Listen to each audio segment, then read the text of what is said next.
आज एक नया लेख शुरू हो रहा है जिसका शीर्षक है प्रकाश और पूजा। और यह लेख प्रकाशित हुआ था भावगण क्रम संख्या 16 में।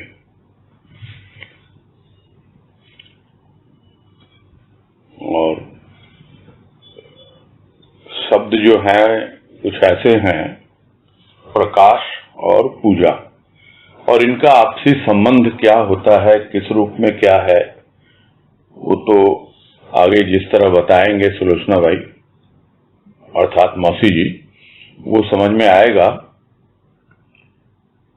सिर्फ शब्द पढ़ करके तो यही लगता है दोनों का आपसी संबंध उसी वक्त होता है जब पूजा करते हुए दीपक जलाते हैं और वो जो दीपक है उसका प्रकाश होता है, और उस दीपक के प्रकाश में जिसके सामने वो दीपक जलाया जाता है उसका एक अलग ही रूप निखर के सामने आता है, दिखलाई देता है। और उस वक्त जो भीतर अनुभव मिलते हैं तब जाके पूजा करने की सार्थकता समझ में आती है, और या आरती भी करते हैं तो आरती की सार्थकता समझ में आती है। तो एक ओर प्रकाश है, दूसरी ओर पूजा है। तो बिना प्रकाश के पूजा अधूरी है और बिना पूजा के प्रकाश भी अधूरा ही कहलाएगा। अब देखें मौसी जी क्या बता रहे हैं इसके बारे में। शुरू करते हैं। प्रकाश प्रभु है, पूजा उपासना। उपासना वासना से मुक्त करती, प्रेम से युक्त करती। अतृप्त वासना सदा जलन बनकर जलाती है हृदय की उन कोमल वृत्तियों को जो सुगंध से सनी थी। पूजा वासना अर्थात इच्छा, शारीरिक सुख साधन की।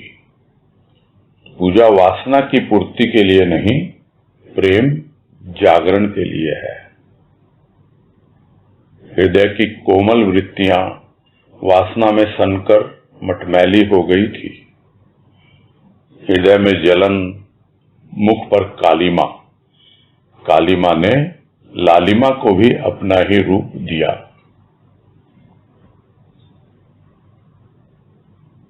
तो प्रकाश प्रभु है और पूजा उपासना है। इस कॉन्सेप्ट को लेकर अर्थात इस विचारधारा को लेकर आगे बढ़ रहे हैं कि जो कुछ भी प्रकाश हमें दिखलाई देता है वो प्रभु का ही रूप है, और जो भी हम पूजा कर रहे हैं वो उपासना का ही रूप है, यानी हम उसकी समीपता का अनुभव कर रहे हैं। गुरुदेव ने समझाया है उपासना का मतलब उप आसना। उप यानी समीप, उसके बगल में, वहां आसना यानी बैठना, उसकी उपस्थिति अनुभव करना। तो इस तरह जब उसके समीप हम अनुभव करते हैं, उसको अपने साथ अनुभव करते हैं, तभी वो पूजा कहलाएगी। उसी तरह जो भी उस वक्त प्रकाश की हमें प्रतीति होती है, जो भी हमें अनुभव मिलते हैं, वो प्रभु का ही रूप होता है। तो उपासना से क्या लाभ होता है? होता यह है कि हम वासना से मुक्त होते हैं। जब उसके समीप बैठेंगे तो स्वाभाविक है वो तो प्रेम का जीता जागता रूप है, प्रेम का ही प्रतिरूप है, और प्रेम का जैसे ही संपर्क आता है तो अपने आप ही देह बोध से ऊपर उठ जाता है प्राणी, अर्थात वासना से ऊपर उठ जाता है। और यह अभ्यास आते आते पूरी तरह वासना से मुक्त भी हो जाता है। तो प्रेम और वासना हमने बहुत बार समझा है, जहां पर स्थूल का भाव है, शरीर का बोध है, वहां पर वासना है, और जहां हम देह बोध से ऊपर उठ जाते हैं तो वहां पर हम समझ पाते हैं कि प्रेम का रूप अब हमारे अनुभव में आ रहा है। किंतु साधारण प्राणी तो वासना में ही सना रहता है, हर समय कितना भी प्रयास कर ले उसकी वासना कभी भी तृप्त होती ही नहीं, और वो वासना अतृप्त बनकर हमेशा उसको भीतर ही भीतर जलाती रहती है।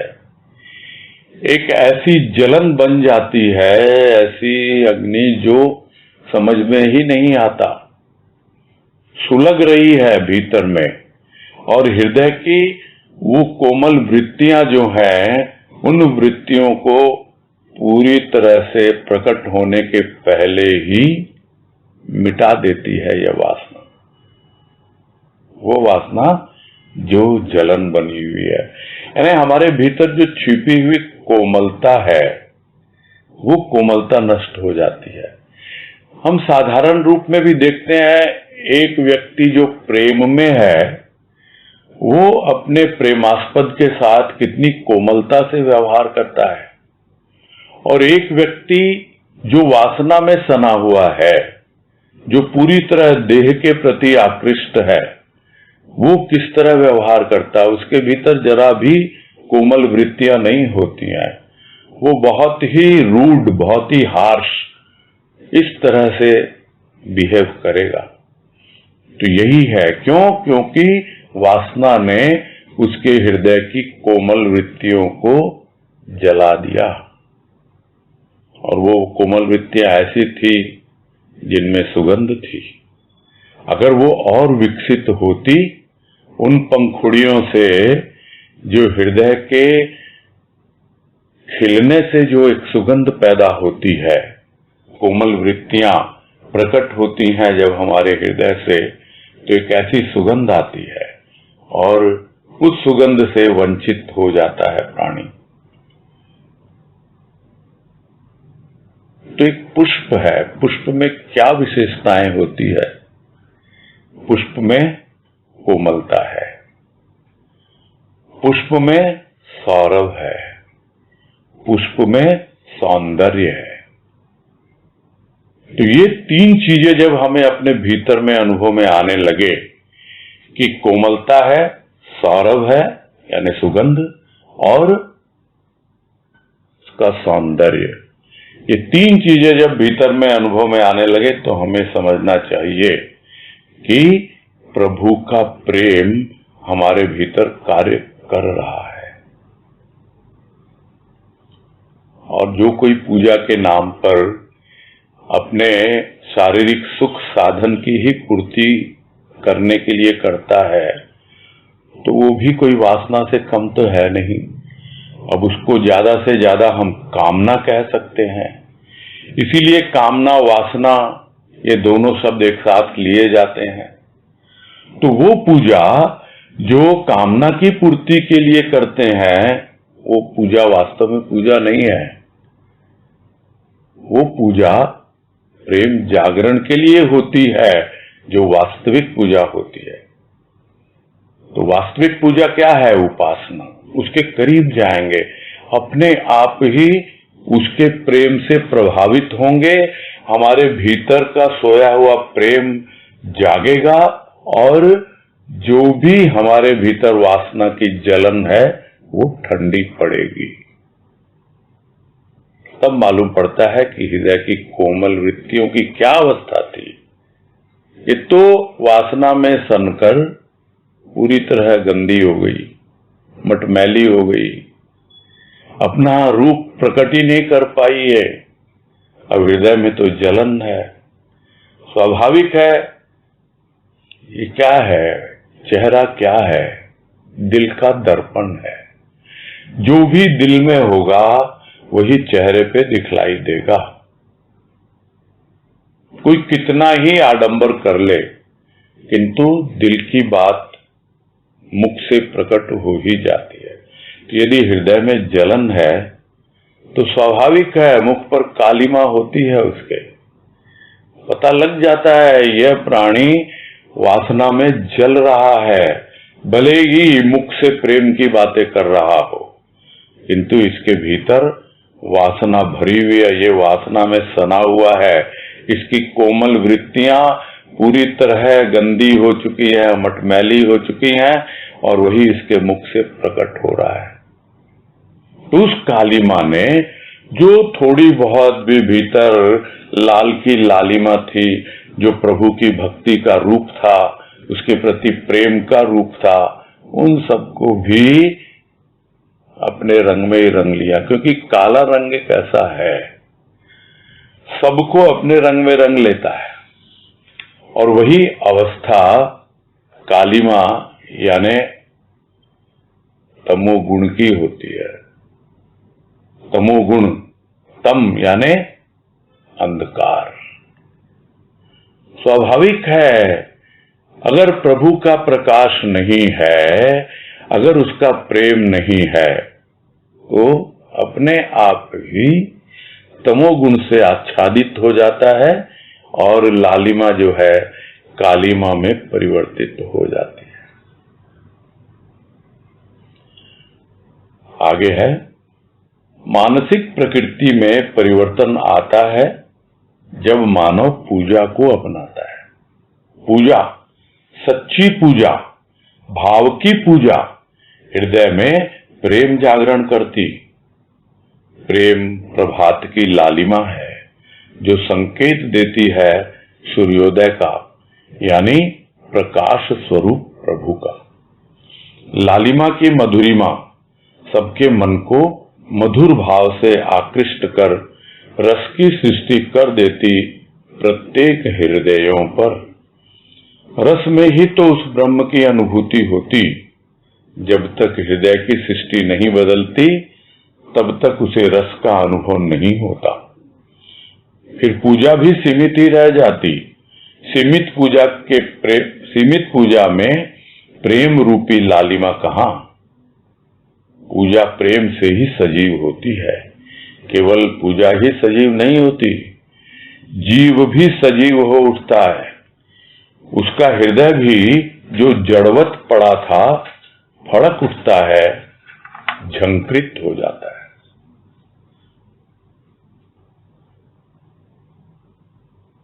तो इस पैराग्राफ में पूजा का महत्व समझा रहे हैं और किस रूप में पूजा अपना प्रभाव डालती है, और वो पूजा जो सच्ची पूजा है, यानी भीतरी पूजा,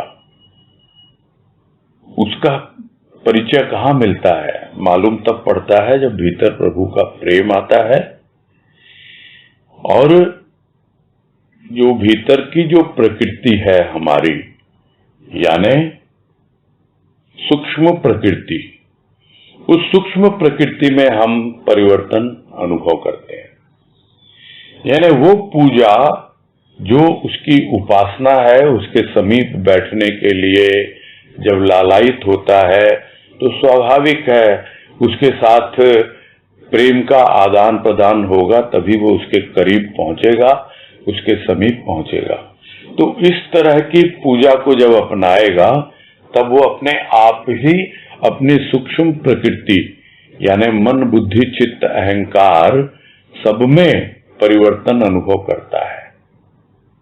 तो सर्वप्रथम क्या करती है वैसी पूजा? वो जो सच्ची पूजा है, वो दिखावे की पूजा नहीं है, वो ऊपरी कर्मकांड नहीं है, वो सच्ची पूजा है। सच्ची पूजा भाव की पूजा है। यानी भाव से जब पूजा करता है तो अपने आप हृदय में प्रेम का जागरण होने लगता है। तो इससे यह समझ में आता है कि यदि भाव आ जाए जीवन में, और हम प्रेम का अनुभव तो करते ही हैं, स्थूल रूप में करते हैं, जो वासना का रूप बन जाता है, कामना का रूप बन जाता है, किंतु जब प्रभु के प्रति हमारा भाव शुद्ध रूप से होने लगता है, जिसमें जरा भी स्वार्थ नहीं होता, तो हमारे हृदय में अपने आप ही प्रभु के प्रति प्रेम जागरण होने लगता है। और वो प्रेम ऐसा लगता है जैसे एक नई सुबह हो रही है। तो सुबह होती है तो एक लालिमा छाती है आकाश में, उसी तरह घटाकाश में, यानी हमारे भीतर का जो घट है अंतःकरण, उसमें एक लालिमा छाने लगती है और वो बतलाती है कि अब देखो सूर्योदय होने ही वाला है।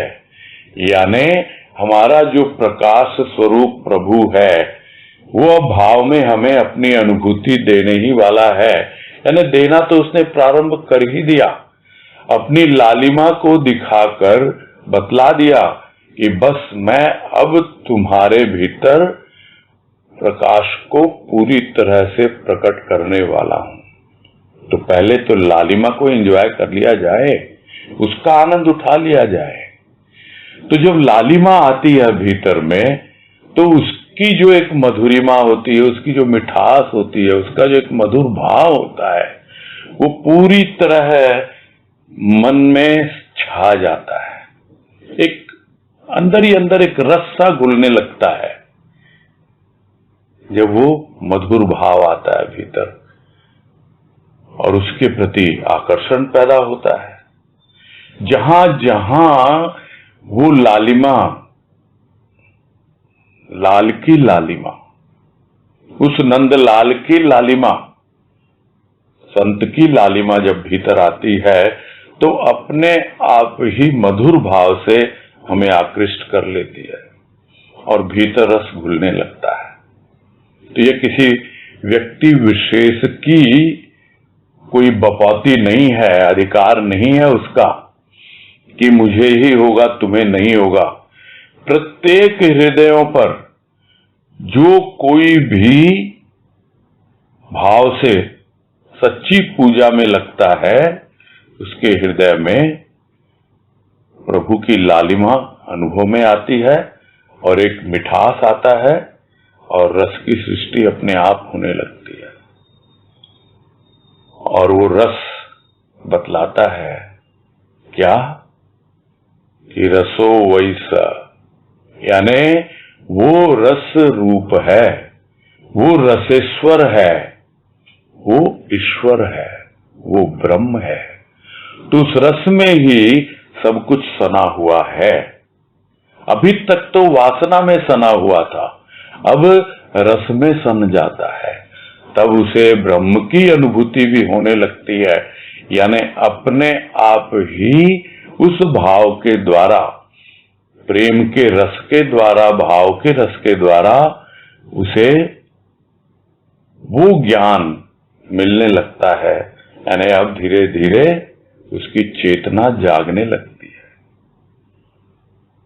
ज्ञान आने को होता है, ज्ञान रूपी सूर्य जब आता है उसके पहले लालिमा छाती है, यानी चेतना जागती है। तो जब तक हृदय की सृष्टि नहीं बदलती है, यानी भीतर परिवर्तन नहीं होता, मानसिक प्रकृति में परिवर्तन नहीं होता, तब तक वो रस का अनुभव नहीं होता है।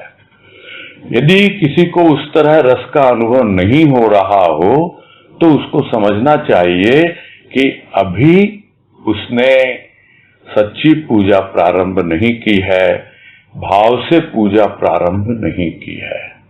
नहीं तो हृदय की सृष्टि बदलेगी ही बदलेगी, हृदय में रस का अनुभव होगा ही होगा।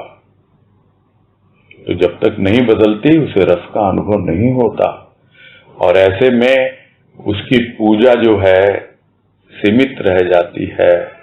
यानी जो भी उसके ऊपरी उपादान है जिसके द्वारा वो पूजा कर रहा है, बस वहीं तक सीमित रह जाती है, कर्म बन के रह जाती है।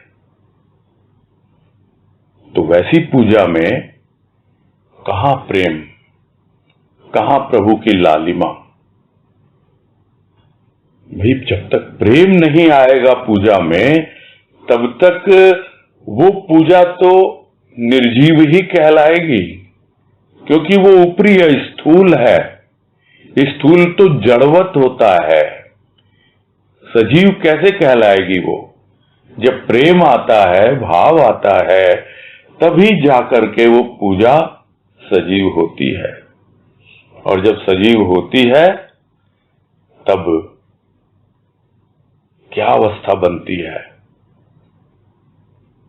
अपने आप ही जैसे पक्षी, पहले ही पता लग जाता है उसको कि प्रभात होने वाली है, उसके पंख फड़फड़ाने लगते हैं,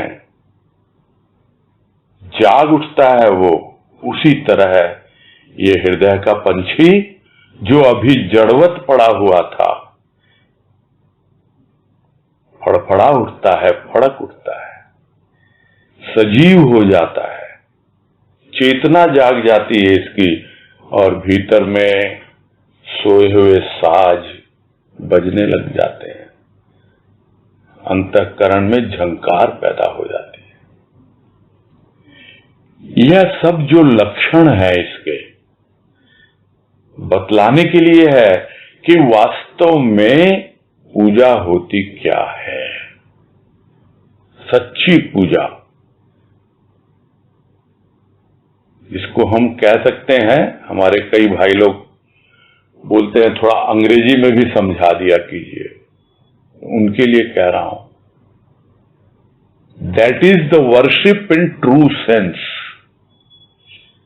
वही पूजा सच्ची पूजा है, वास्तविक पूजा है।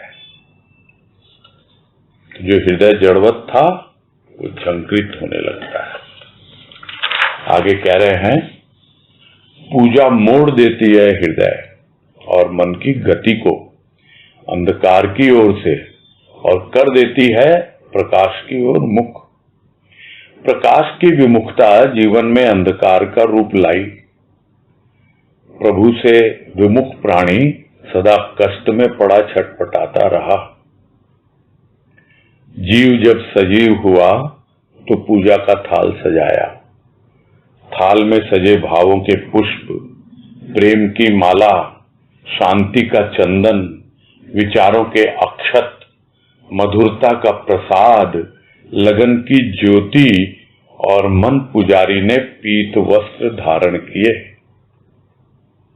नैनों के कटोरों में जल लिया, प्रभु चरणों में बैठ झुकाया अहम को शीश के रूप में। प्रेम बार बार चरण वंदना कर रहा था, रिझा रहा था अपने प्रभु को, सजा रहा था प्यारे को उन भावों से जिनको सजा कर लाया था जीवन रूपी थाल में। और यहां सूक्ष्म पूजा का एक ऐसा सजीव चित्रण किया गया है जिसको पढ़कर वाकई जिसे कहना हृदय गदगद हो जाता है।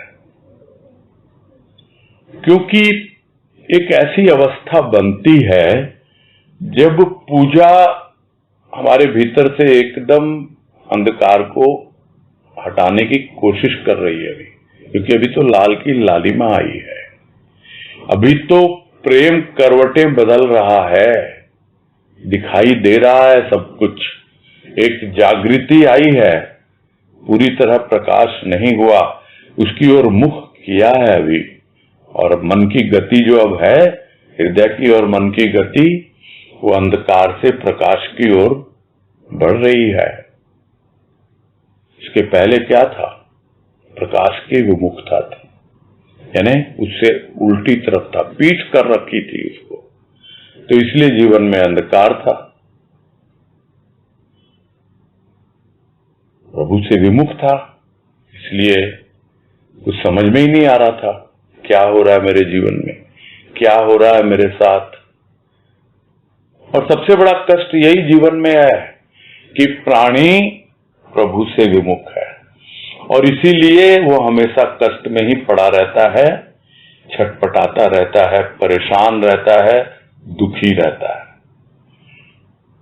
क्योंकि प्रभु से विमुख है, सिर्फ और सिर्फ अंधकार है उसके जीवन में, ये अंधकार भीतर का अंधकार है। प्रभु तो प्रकाश है, जो शुरू में ही कहा, और उस प्रभु से विमुख यदि हो जाएगा तो स्वाभाविक है जीवन में अंधकार ही अंधकार रहेगा। किंतु जब प्रभु सम्मुख हुआ, लाल की लाली का अनुभव मिला और जीवन में एक सजीवता का भाव आया, अब वो जड़ नहीं चेतन हो रहा है, चेतन हो रहा है, चेतना जाग रही है। तो क्या हो रहा है उसका? अब वो पूजा का थाल सजा रहा है। यह थाल कोई बाहरी नहीं है, यह भीतरी है, सूक्ष्म का है। और इस थाल में क्या क्या रखे हुए हैं, जैसे थाल पूजा का सजाया जाता है तो उनके उदाहरण से यहां समझाया गया है कि थाल में क्या सजा है। भावों के पुष्प हैं, यानी छोटे छोटे भाव हैं, एक तरह के नहीं है, तरह तरह के भाव, ऐसे ही तरह तरह के पुष्प हैं। प्रेम की माला है, यानी जो माला हमने थाल में रखी हुई है, वो थाल कौन सा है? वो जीवन रूपी थाल है वो। यानी अब हमारे जीवन में कुछ पूजा का ऐसा रूप बन गया कि हमने उस थाल में भाव के पुष्प रखे हैं, प्रेम की माला रखी है और शांति का चंदन, क्योंकि चंदन शीतलता देता है और सूक्ष्म की शीतलता वो शांति है। विचारों के अक्षत है, छोटे छोटे चावल के कण होते हैं, अक्षत। अक्षत यानी जो क्षत नहीं, टूटा नहीं, वैसा चावल का टुकड़ा। वो चावल, वो छोटे छोटे विचार जो रखे जाते हैं पूजा के थाल में, मधुरता का प्रसाद है। जो भी मधुरता जीवन में आई, उसका प्रसाद लगा रहा अपने प्रभु के सामने और अपनी लगन की ज्योति जलाकर, जो मन रूपी पुजारी है, उसने पीले वस्त्र धारण किए हैं। तो पूजा करते हुए पीत वस्त्र जो होता है, वो यह संकेत है कि मैं अब तुम्हारे लिए अपना जीवन अर्पित कर रहा हूं। बहुत ही शुभ माना जाता है पीले वस्त्र को। बस अब हो गया मेरा जीवन तुम्हारे लिए। वैसे भी कन्या को, वर को जब कभी भी सौंपा जाता है एक दूसरे को, तो उसके पहले जो हल्दी की रस्म होती है, पीला, वो इसी का संकेत देती है कि अब एक दूसरे के लिए जीना है। वैसे ही जो पुजारी है मन, उसने पीत वस्त्र धारण कर लिए कि बस मुझे तो अपने प्रभु के लिए ही अपना जीवन अर्पित करना है। इतना ही नहीं, जैसे जल लेते हैं तो नैनों के कटोरे में जल लिया और प्रभु के चरणों में बैठ करके झुका दिया। तो अपने शीश को क्या झुकाया? यानी वो जो अहंकार था उसको झुकाया। तो अगर यह पूजा का सूक्ष्म रूप बन जाए, जहां भावों के पुष्प है, प्रेम की माला है, शांति का चंदन है, विचारों का अक्षत है, मधुरता का प्रसाद है, लगन की ज्योति है और मन ने पीत वस्त्र धारण कर लिए, नैनों के कटोरे में जल ले लिया और प्रभु के चरणों में बैठकर अपने अहंकार को झुका दिया। यह है पूजा। और प्रेम जो था वो क्या कर रहा है? माला में तो है ही पिरोया हुआ, वो चरण वंदना कर रहा है, बार बार उसकी आरती उतार रहा है, रिझा रहा है अपने प्रभु को, सजा रहा है अपने प्यारे को उन भावों से। तो जीवन रूपी थाल में जिनको सजा कर लाया था, तो इस तरह उसकी पूजा अहर्निश चलती रहती है। उसे स्थूल रूप में जो उसको करता आया, कैसे पूजा का थाल सजाता आया, अब सूक्ष्म में उसका रूपांतर हो रहा है और किस प्रकार उसको पूजा का रूप बदलना है, यह समझ में आता है इस पैराग्राफ के द्वारा। आगे है पूजा के अनेक रूप, अनेक विधि विधान। पूजा नित्य कर्म भी है और पूजा का वह रूप भी है कि जहां विधि विधान नहीं, प्रेम का अर्पण है। हृदय के उन भावों से पूजा होती है कि प्रतीक भी सजीव हो उठता है। तभी तो किसी ने कहा पूजा नहीं दूजा। ये कौन सा भाव है कि भिन्नता खत्म हो जाती और ऐसी स्थिति बन जाती कि तू मैं एक, तुझमें मुझमें भेद कैसा। अवस्था विशेष में अनुभूति हृदय में रस घोलती है।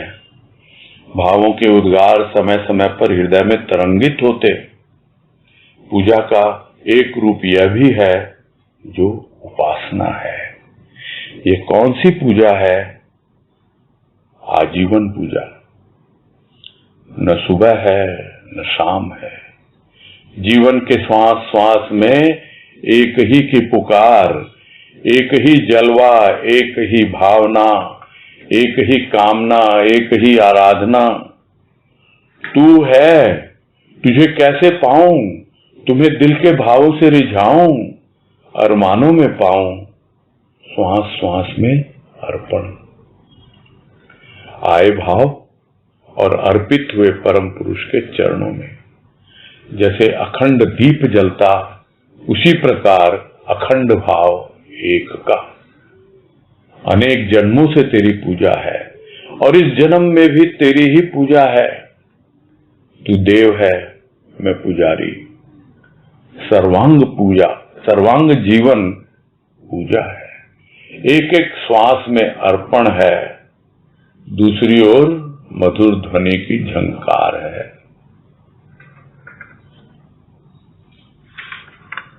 पैराग्राफ थोड़ा बड़ा है किंतु भाव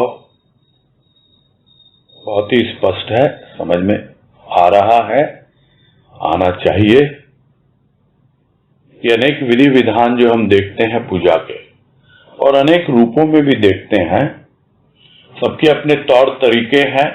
विधि मतलब तौर तरीके, विधान यानी नियम कायदे कानून जो होते हैं। भाई इसी तरह होती है यह पूजा, तो भाई फला देवता की पूजा में तो यह सामान लगता है, उसकी पूजा में यह लगेगा। तो इस तरह विधि विधान से पूजा करते हैं लोग। लेकिन वो जो पूजा है वो ऊपरी है, वो कर्म के रूप में है, किंतु अनेक रूप हैं उसके, सिर्फ कर्म का ही एक रूप नहीं है। और जब पूजा को हम नित्य कर्म में भी लगा देते हैं तो फिर वो रोज रोज एक जिसको कहते हैं ऊपरी पूजा का ही रूप ले लेता है कि भाई रोज हमको करना है, सुबह है शाम है, हमें दीपक जलाना है, आरती उतारनी है और हम समझते हैं कि हमारी पूजा हो गई और वो नित्य कर्म में हमारे शामिल हो गया।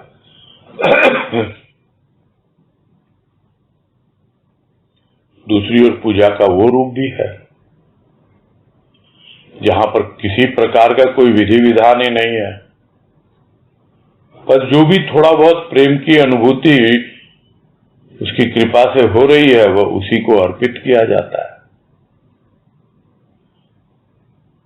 तो अनेक रूप है पूजा के, किंतु यह जो रूप है जिसमें विधि विधान पे ध्यान न देकर प्रेम का अर्पण हो, वहां हृदय के उन भावों से पूजा होती है कि जिस प्रतीक की हम पूजा कर रहे हैं, प्रतीक यानी एक सिंबल एक सामने है, हो सकता है तस्वीर के रूप में हो सकता है मूर्ति के रूप में हो, और बहुत से लोग तो कोई भी प्रतीक रख लेते हैं, चाहे ओंकार के रूप में, चाहे त्रिशूल के रूप में, और भी न जाने किन किन रूपों में एक प्रतीक रखते हैं। तो वहां जो प्रतीक है वो भी एकदम सजीव हो जाता है। कब? जब हृदय से प्रेम और भाव से पूजा होती है। तो प्रतीक भी लगता तो है ये तो जड़वत है, निर्जीव है, किंतु उसके भीतर भी सजीवता आ जाती है, जीवंत हो उठता है। तब मालूम पड़ता है कि पूजा और न दूजा, यानी अब कोई है ही नहीं, बस मैं हूं और मेरा प्रभु है। और ये एक ऐसी पूजा है जहां बस तू ही तू है और न दूजा, यानी दूसरा कोई और है ही नहीं। तो भिन्नता खत्म हो जाती है और उसके बाद जो स्थिति बनती है कि दूसरा तो है नहीं, तू प्रतीक जो सजीव हो गया, अब तो तू ही तू है। और फिर मैं भी नहीं, मैं हूं ही नहीं, मैं तो तू में समा गया, तू और मैं एक हो गया। तो तुझ में मुझ में भेद अब रहा कहां, कोई अंतर रहा ही नहीं। तो यह एक ऐसा भाव है कि वो पूजा ऐसी होती है जहां दो होते ही नहीं, जहां केवल एक होता है। और वो एक कौन होता है? जहां तू और मैं एक हो जाते हैं, फिर भी वो एक रह जाता है। वो एक, वही तो प्रेम है। वो प्रेम वही तो पूजा है, वो प्रेम वही तो उपासना है। वहां पूरी भिन्नता खत्म हो जाती है, तू मैं एक, न तू न मैं, एकमात्र बस वो प्रेम। तुझमें मुझमें अब कोई भेद है ही नहीं। तो वो जो अवस्था विशेष बनती है और उस वक्त जो हृदय में अनुभूति होती है, तो अपने आप ही भीतर रस खुलता है। और रस खुलता ही नहीं, उसका स्मरण होकर के, याद आकर के, और अपने आप ही भावों के उद्गार प्रकट होने लगते हैं, हृदय में तरंगित होते हैं, बहुत बार व्यक्त होते हैं, नहीं भी होते हैं, किंतु हृदय में वो लहरें उठती रहती हैं, वो झंकार अनुभव में आती रहती है। क्योंकि वो अवस्था जब बनती है, तू और मैं एक ही हैं, बस बच गया तो केवल तेरा प्रेम। वो तेरा है या मेरा है वो भी पता नहीं, केवल प्रेम। तो फिर इस अवस्था को अनुभव करके भाव हृदय में हिलोरे लेने लगता है। तो यह जो रूप है पूजा का, इसी को तो उपासना कहा जाएगा। यानी वो प्रेम आया, वो प्रेम किसको लेके आया? उस परमात्मा को लेके आया, समीप लेके आया। अब वो पूजा उसकी समीपता बन गई, उपासना बन गई। तो ये एक ऐसी पूजा है जो समय पर आधारित नहीं है कि सुबह शाम नित्य कर्म की तरह हम पूजा कर रहे हैं। ये पूजा तो ऐसी है जो अहर्निश अपने आप होती रहती है। वो न दिन देखती है, न रात देखती है, न सुबह देखती है, न शाम देखती है। समय का कोई भान नहीं। अगर भान है किसी का तो वो है भाव का भान, प्रेम का भान। और ये आजीवन चलता रहता है। और इसी को गुरुदेव ने एक और वाणी में समझाया कि देखो इन प्रेम के पुजारियों को, जिनकी पूजा हो गई बंद। बंद यानी ये जो ऊपरी कर्म कांड, नित्य कर्म जो था, वो करें कि नहीं करें वो महत्वपूर्ण नहीं है। उनके लिए तो वो पूजा हमेशा उस प्रेम में ही, भाव में ही सने रहना, और यह उनका जीवन है। वहां सुबह शाम ही नहीं, प्रत्येक श्वास श्वास में वो एक ही रहता है। उस एक के लिए ही पुकार उठती है और उस एक के लिए ही सारी सृष्टि, जो कुछ भी है भीतर की बाहर की, उसका जो भी जलवा है, जो हमने समझा था तेरा जलवा क्या, जो लेख था, क्या है उसका जलवा? उसमें भव्यता है, उसमें दिव्यता है, दोनों चीजों से भरा हुआ है उसका जलवा। तो वो एक ही का जलवा है और वो एक ही जलवा है, उसके अंदर भव्यता दिव्यता दोनों है, और वो है उसका भाव। तो श्वास श्वास में वो भाव है, भाव भाव को ही पुकारता है और उसी का जलवा देखता है। उस एक की ही भावना बनी रहती है और हमेशा एक ही कामना रहती है, उसी की आराधना, उसी की पूजा, उसी की उपासना। बस तू है, अब अनुभव में आ गया।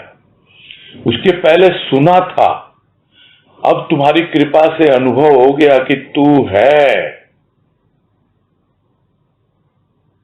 जिसको गुरुदेव ने एक प्रवचन में व्यक्त किया कि एक दिन ऐसा हुआ कि भीतर से पुकार उठी, भगवान तू है, तू है, तू है।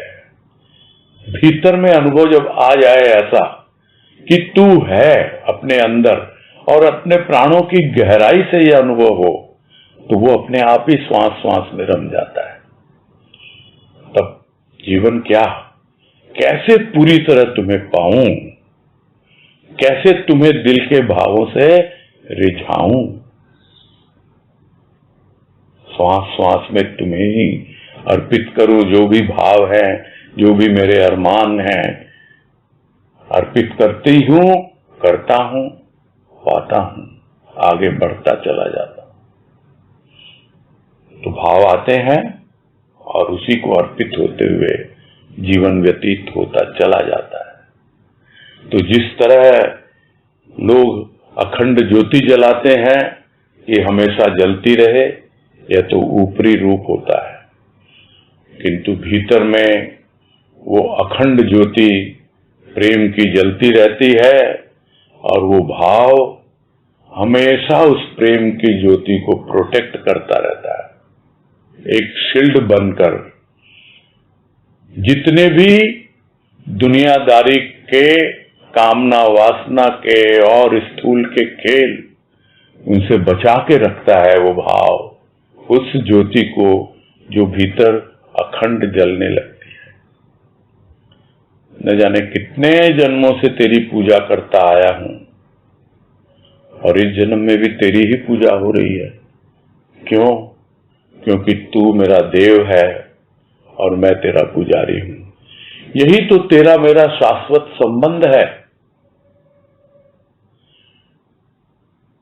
इस जन्म में ही नहीं, पिछले जन्म में भी यही हुआ होगा, कुछ इसी प्रकार से हुआ होगा।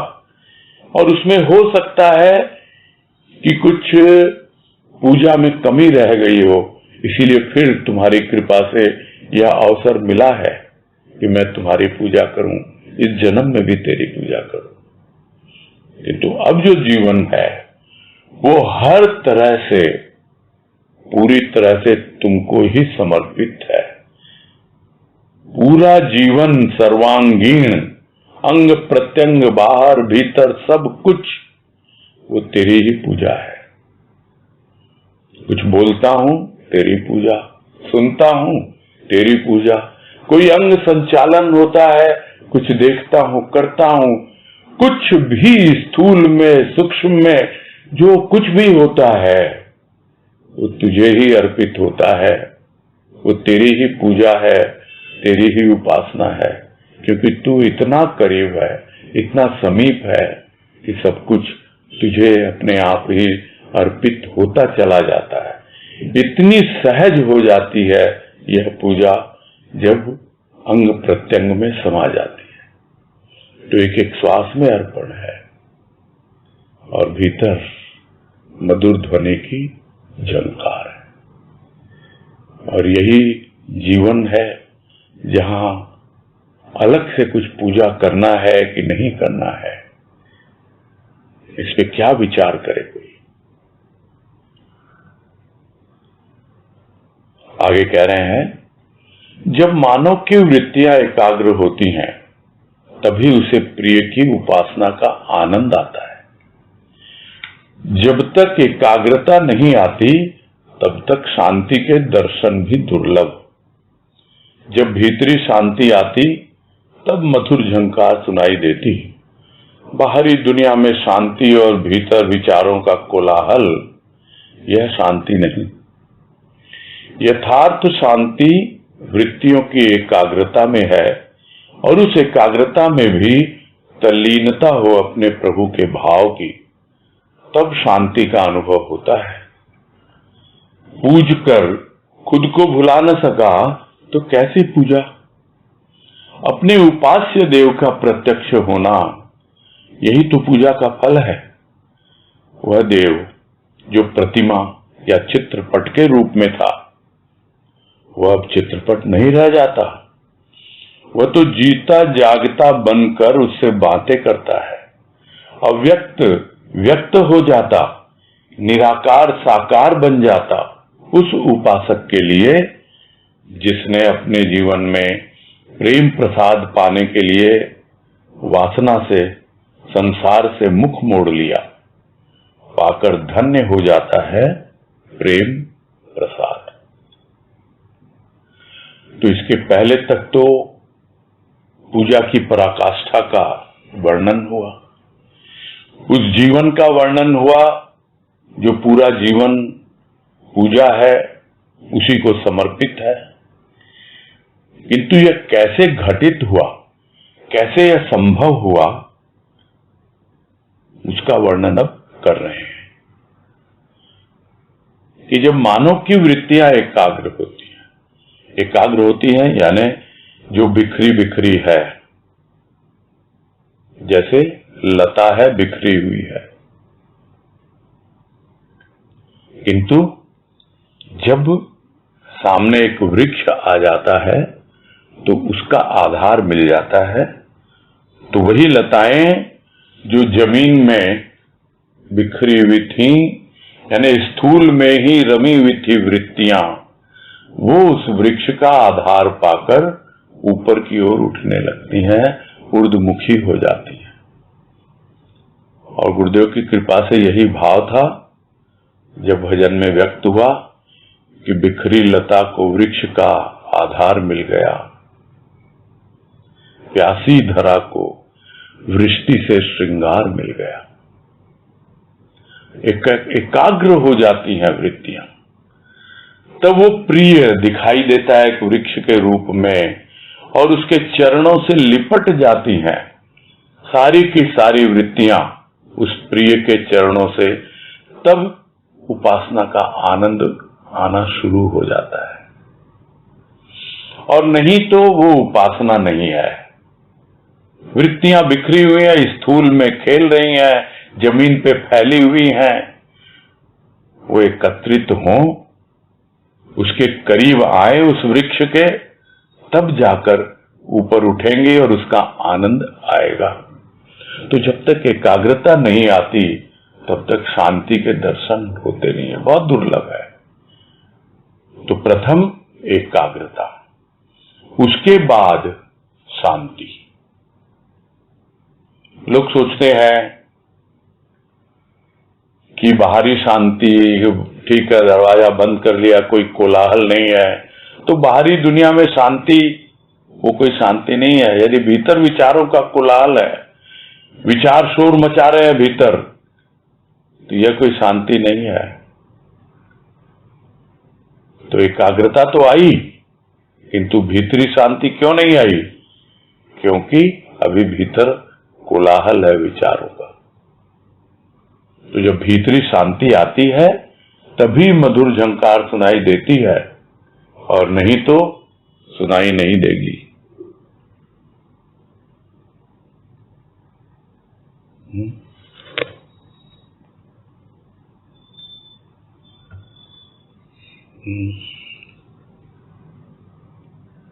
तो बाहरी दुनिया में शांति, भीतर विचारों का कोलाहल,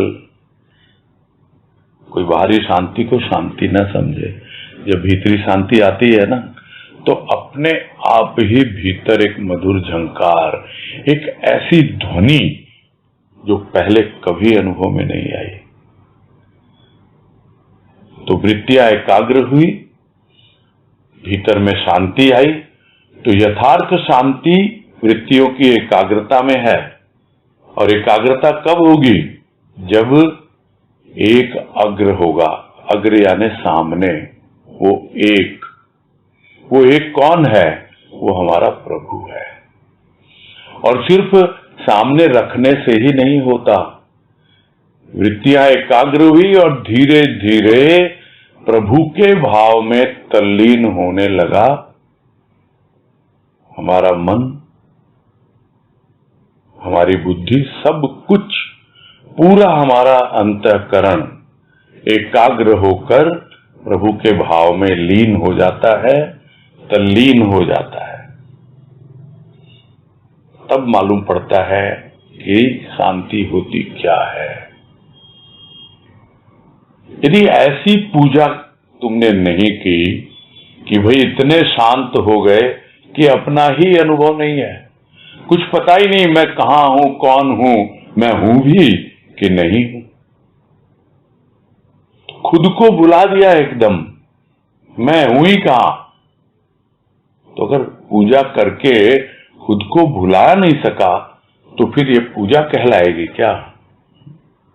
नहीं, ये कोई पूजा नहीं कहलाएगी। अब तो आपका उपास्य देव था तो सामने,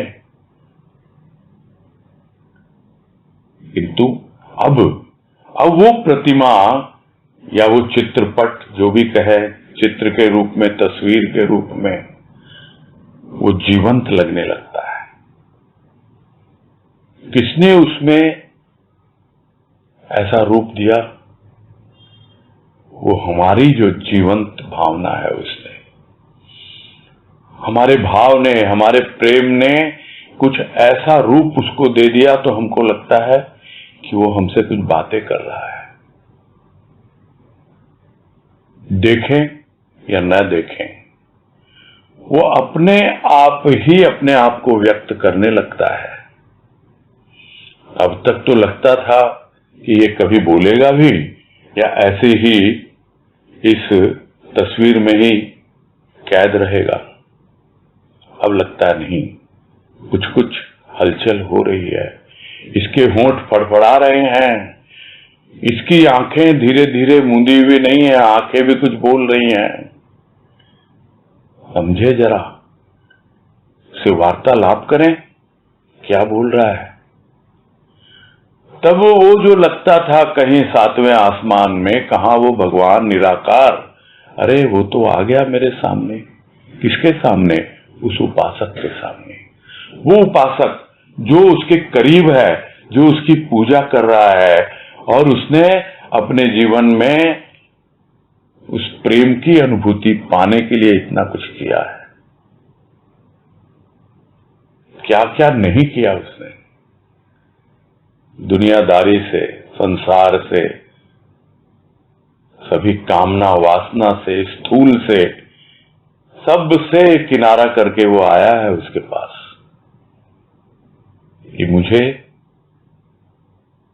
तुम्हारी पूजा करनी है, मुझे तुम्हारी उपस्थिति का अनुभव करना है।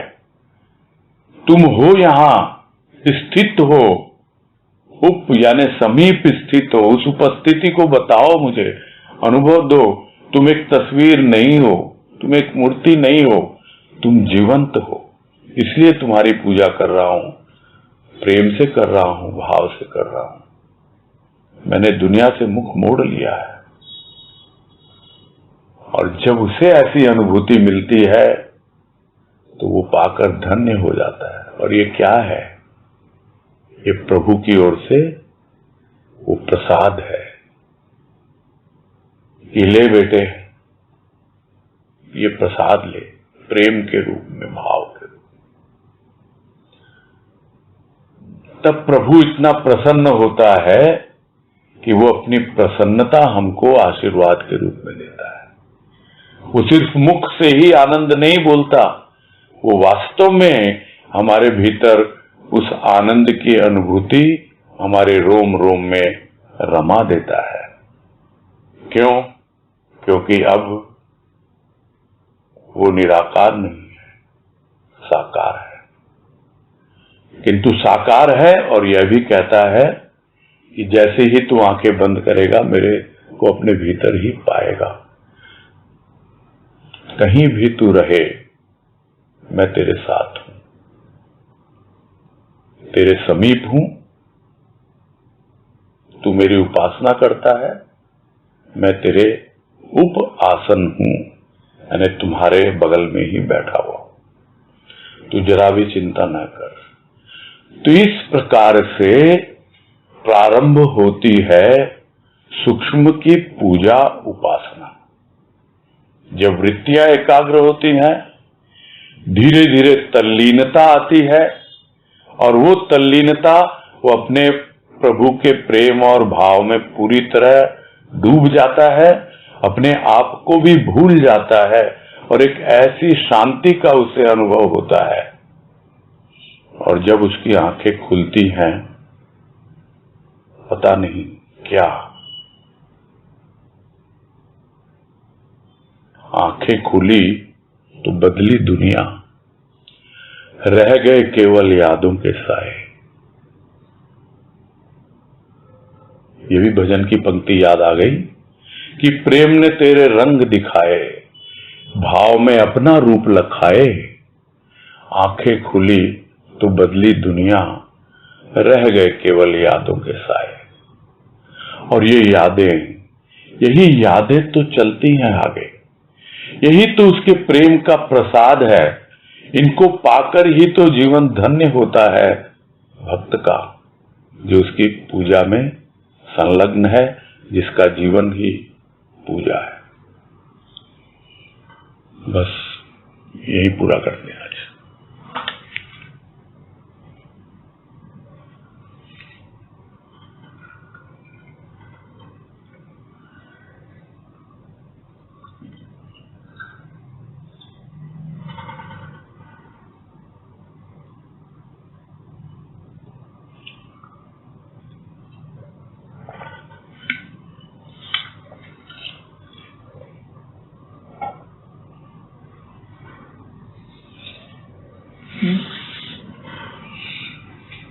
तनुश्री शर्मा।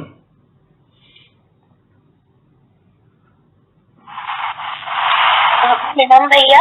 हाँ नमस्कार, बोलो।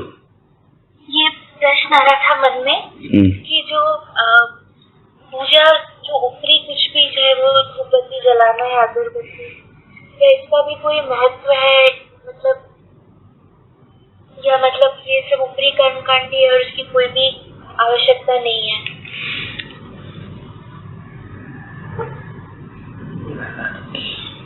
नहीं से तो अच्छा है, जिसको कहते हैं something is better than nothing, but that something is not everything. यही समझना है। और उसमें पूरा डिटेल बताया है ना कि क्या होती है सूक्ष्म की, है किस तरह थाल सजाया जाता है, तब बताया ना। तो वो और सूक्ष्म में जरूरी है। जी हाँ, भीतर अनुभव होना चाहिए। बाहर तस्वीर है, मूर्ति है, लेकिन भाव नहीं है, तो फिर क्या है पूजा वो?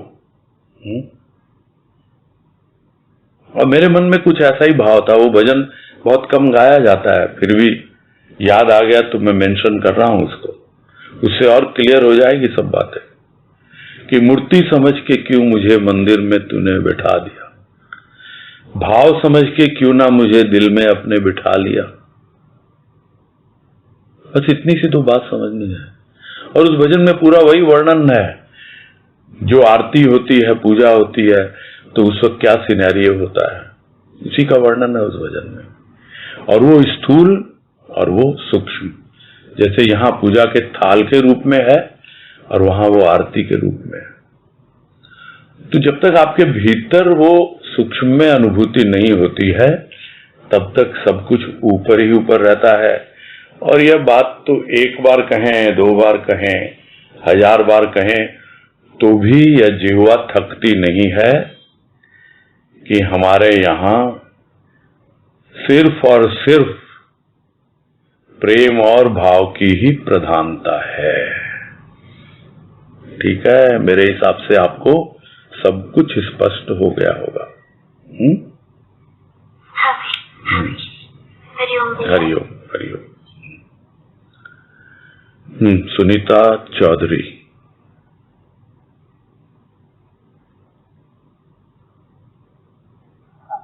प्रणाम भैया। हाँ, हरिओम, बोलिए। ये पूछना था कि जैसे अखंड दीप जलता उसी प्रकार अखंड भाव एक। अखंड भाव मतलब जो खंडित ना हो। अखंड ज्योति जो जलाते हैं तो क्या करते हैं, वो ज्योति हमेशा जलती रहनी चाहिए। उसी तरह वो जो उसका भाव है कभी खंडित नहीं होना चाहिए। जो प्रेम की ज्योति है वो जल रही है, अखंड दीप जल रहा है, और उसी तरह वो भाव जो है वो उस प्रेम को प्रोटेक्ट कर रहा है। जो मैंने बताया ना, जिस तरह चारों तरफ से उसको बचा के रखता है वो भाव। ये है अखंड भाव। एक का माने एक के प्रति है, एक का है, यही है। हर वक्त उन्हीं के भाव में रहना है क्या? वो अवस्था जो वर्णन किया है वो समझो ना आप। ये अब तो एक ही आराधना, तू ही तू है, कैसे तुम्हें पाऊं, कैसे तुम्हें अपने दिल के भावों से रिझाऊं। श्वास श्वास में जो भी आ रहा है सब कुछ तुम्हारे ही चरणों में अर्पित हो रहा है। तो इस तरह का भाव बना रहता है हमेशा। यही है अखंड भाव। सुनने में तो बहुत अच्छा लगता है। और जिसको अनुभव हुआ उसको वही तो, उनको मतलब इतना आनंद मिला, हमको इतना आनंद। नहीं तो वो तो होता ही है, बहुत बार होता है। कृपा होती है उसकी, तभी तो वो व्यक्त करवाता है कि कानों से सुनी बात बनी अपनी कहानी है, कैसे कहूं मेरे प्रभु ये तेरी निशानी है।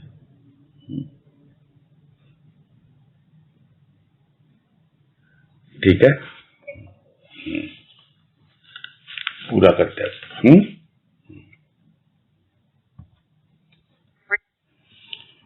हरिओम भैया जी। हाँ, हरिओम हरिओम, सबको हरिओम। सबको हरिओम। हरिओम हरिओम।